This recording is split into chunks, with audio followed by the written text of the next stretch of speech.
Hello friends, welcome to Kanchi Charan vlogs.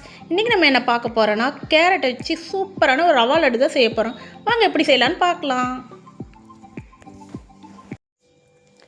First ஒரு பேனில் 2 10 ரூபாய் நெய் பேக்கெட் தான் நான் ஊற்றிக்கிறேன். அதிலே 10 முந்திரி உடச்சி போட்டுக்கலாம். முந்திரியை நல்லா கோல்டன் கலரில் ஃப்ரை பண்ணிக்கோங்க. இது கூடவே ஒரு கப் அளவுக்கு ரவையை சேர்த்துக்கலாம். இது 300லேருந்து 400 கிராம் இருக்கும். இதை கொஞ்சம் நேரம் ஃப்ரை பண்ணிக்கலாம். இங்கே 3/4 கப்பு சர்க்கரையில் 4 ஏலக்காய் சேர்த்து பவுடர் பண்ணி எடுத்து வச்சுருக்கேன்.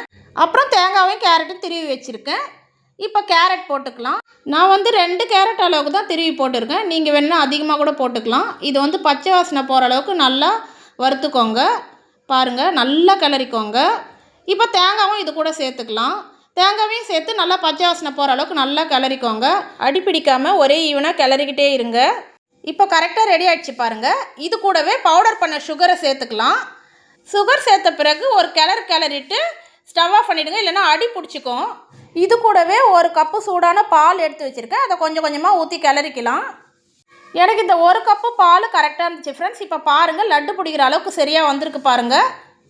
கையில் கொஞ்சம் நெய் தடவிக்கிட்டு லட்டு பிடிச்சிக்கோங்க. டேஸ்ட் ரொம்ப நல்லாயிருக்கும்.